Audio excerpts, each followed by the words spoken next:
मैं दर्शकों से मैं यही कहना चाहूँगी कि उन्होंने मुझे इतना यहाँ इस काबिल बनाया कि मैं आज आप लोग के बीच हूँ, और उनके स्नेह प्यार के कारण मैं यहाँ तक पहुँची और गायकी में।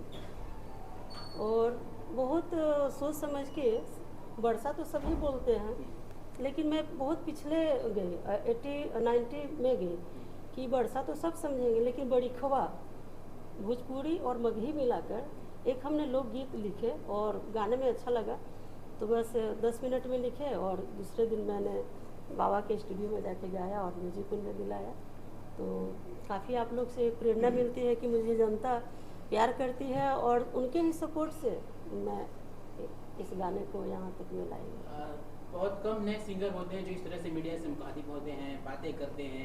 आपके दिल और जहन में इस गाने को लेकर जब आप तैयारी कर रही थी तो क्या चल रहा था कि किस तरह से हम आउटपुट देंगे अपने गाने को लेकर, और दर्शकों से क्या कहेंगे? इस गाने को लेकर थिंकिंग यही था हमारा कि जब ये लोग इस गाने को जब सुनेंगे तो क्या समझेंगे कि कितने पुराने बड़ी खोआ ये शब्द है उसमें, लेकिन हम ये सबको एक जगह रख के सोचे कि ये गाना जो है पिछली भाषा को याद कराएंगे कि सावन के बड़ी खोआ बहुत कम वो माहौल मिल पा रहा है, शब्द मिल पा रहे हैं। इसी चीज़ को नज़र में रखते हुए और हमने जेहन में उतार कर इस गीत को लिखे और इसका नाम दिया सावन के बड़ी खोआ, और सोचे कि आप लोग तक हम पहुंचाए इस गीत को। और बाकी रमेश बाबा, आपका भी स्वागत है। और जिस तरह से संगीत आप दिए हैं, कई बड़े बड़े स्टारों के भी गाने में आपने संगीत दिया है। स्पेशली गीता मैम के इस गाने को लेकर आप क्या कहेंगे कि किस तरह से आपका सपोर्ट रहा, किस तरह से गीता मैम आउटपुट अपना दे पाई आपके स्टूडियो में, वो सबको लेकर बताइए। पहले तो आप सब लोगों को हमारी तरफ से स्वागत है, नमस्कार है आपके दर्शकों को, और आप लोग जो आए इसके लिए बहुत बहुत धन्यवाद। और विगत काफ़ी वर्षों से हम म्यूजिक डायरेक्टर का काम कर रहे हैं, और इनका अभी गाना आया हुआ है, बहुत सारे गाने आए हैं। अभी जो गाना आया है इसको स्पेशल से काम किया गया है इसमें, और इनके लिए खासकर हम विशेष करके इनके लिए बहुत सुंदर सुंदर गीत कर रहे हैं, कोशिश करते हैं और आगे भी करते रहेंगे, और नए नए प्रोजेक्ट और भी आ रहे हैं। सर, मेरा सवाल आपसे रहेगा, जिस तरह से आपने सपोर्ट किया है मैम को, बहुत कम ऐसे पति होते हैं जो भोजपुरी इंडस्ट्रीज में अपने पत्नियों का सपोर्ट करते हैं। स्पेशली अब जिस तरह से भोजपुरी आगे बढ़ रही है, उस तरफ अलग अलग कैटेगरी के गाने, मैम जिस तरह से श्रद्धा सिन्हा के पैटर्न पे काम कर रही हैं, तो आपके मन में क्या चला कि भाई अपनी वाइफ को किस तरह से सपोर्ट करें? सपोर्ट इनका शुरू से संगीत के प्रति लगाव रहा। कई बार चर्चाएं की कि मुझे गायकी अच्छी लगती है, पसंद है, मेरी इच्छा है, लेकिन होता है शुरुआती कुछ पारिवारिक जिम्मेदारियां रहती है, लाइबिलिटी रहती है, इसकी वजह से उनको भी टाइम नहीं मिल पा रहा था, हम लोग भी टाइम नहीं दे पा रहे थे। अभी बच्चे चूँकि अब बड़े हो गए, ये फ्री हो गई, अब अपने जो इनका एक अंदर का हुनर है, जो इच्छा है, जो सपना है, वो अब साकार कर रही है। आज आपके सामने जो सावन का बड़ी खुआ है, ये भी कोई गीतकार लिखा नहीं, एक दिन की आवाज़ है इनकी, एक एक शब्द इनके दिल से निकला हुआ है। ये बैठ के कोई सोच के नहीं लिखती है, जब इनके दिल में आवाज़ आती है कुछ सब काम छोड़ के अपने लिखने बैठ जाते हैं और एक गीत का रूप धारण कर लेता है। मैम, आपसे सवाल रहेगा कि जो सावन के बड़ी खुआ जो गाना है आपका, तो क्या एक ऋतु को दर्शाया जा रहा है? क्योंकि आज के सावन आते लोग बोल बम यानी कि महादेव को भजन करने लगते हैं, तो ये क्या एक ऋतु, एक मौसम पे अनुकूलित गाना है या फिर महादेव पे अनुकूलित गाना है? नहीं, ये मौसम के अनुकूल हमने सोच समझ के ये गाया, क्योंकि इसमें महादेव का कोई जिक्र नहीं है, क्योंकि जब सावन आएंगे तो महादेव जी का जिक्र तो ऑलरेडी होता है, लेकिन ये खास स्पेशल सावन के बड़ी खुआ, सावन ऋतु को लेकर और बरखा, और इसमें पति के लेकर भी है। और जैसे सावन के बारिश में सभी लेडीज़ का मन मोर जैसा नाचने झूमने लगता है, और पत्नी आग्रह भी करती है कि छोड़ दिया हो राजा फौज की नौकरियाँ, यूँ कहिए जो है वो इंतज़ार कर दिए हैं। पति जब बाहर रहते हैं सावन में हमारे पतियाँ, और उनका भी शौक़ रहता है, तो मैं 7 मिनट के अंदर में ये गाना लिखी, मैं चाय पीते पीते ही ये लिखी, और जब गुनगुनाते गुनगुनाते लिखी तो जब हम पढ़े तो बहुत अच्छा लगा।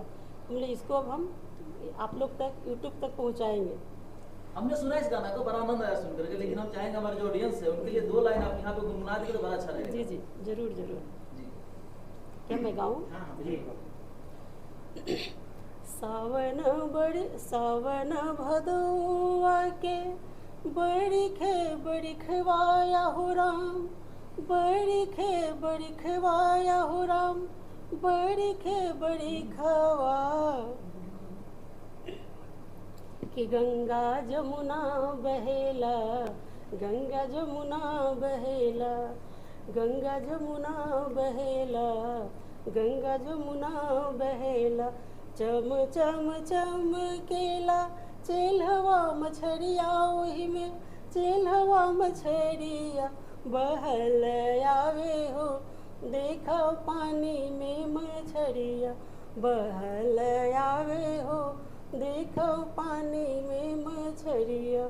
सावन भदौआ के बरिखवाया हो राम, बरिखवाया हो राम, बरिखा मन भावन लागे हो, मन भावन लागे हो, देखो सावन के बरिखवा मन भावन लागे हो।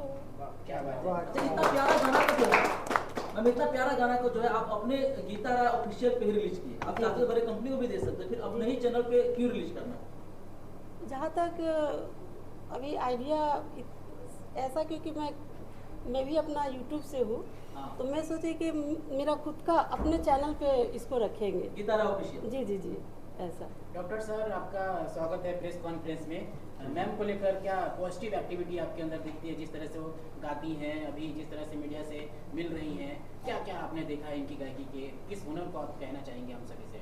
सबसे पहले थैंक यू सो मच आप लोग को भी। जहाँ तक मैम का सवाल है, एज ए प्रोफेशन मैं डॉक्टर हूँ और इनका मैं बहुत बड़ा भक्त हूँ। जब भी बुलाती है, जब भी इनका रहता है तो हम आते हैं। एट ए टाइम सबसे बड़ा प्लस पॉइंट है कि जो कहीं सोचती नहीं है, जब बैठे हैं साथ में बैठे हैं, कुछ भी देखिए, फूल देखिए, अच्छा सा फ्लावर अच्छा देखिए तो बस उसी पे लिखना शुरू कर दिए। देखिए हम अच्छा सा गाना गुनगुना रहे हैं, प्लीज़ मैम हम भी अपना काम छोड़ के इनके साथ बैठ के सुनते हैं।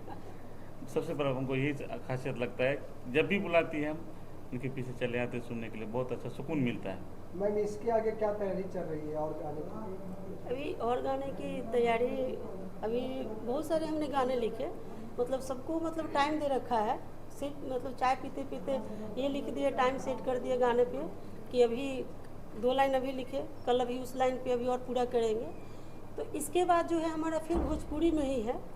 अभी जो धान के खेत में जो धान का जो फसल की बोनी जो चल रही है, उस पर रोपनी जो चल रही है, उसके विषय में हम 2-4 लाइन सोच रहे हैं, लिखे हुए हैं, लेकिन उसको थोड़ा सजाना भी बाकी है। यूँ कहिए कि अभी चाय पीते पीते लिखे, सजाना बाकी है।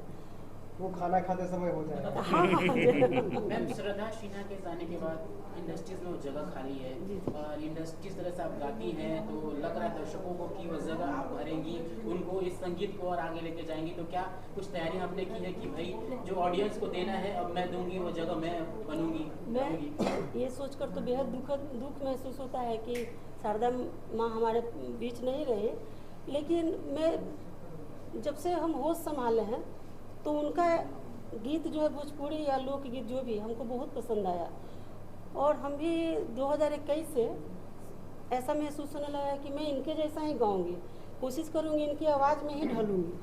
और भोजपुरी में लोकगीत, मैथिली में जितना इन्होंने गाया है, बहुत सारे जो भोजपुरी जितना भी गाए कोशिश की हूँ, और मैं इनके स्टूडियो, बाबा के स्टूडियो में गाए भी हूँ।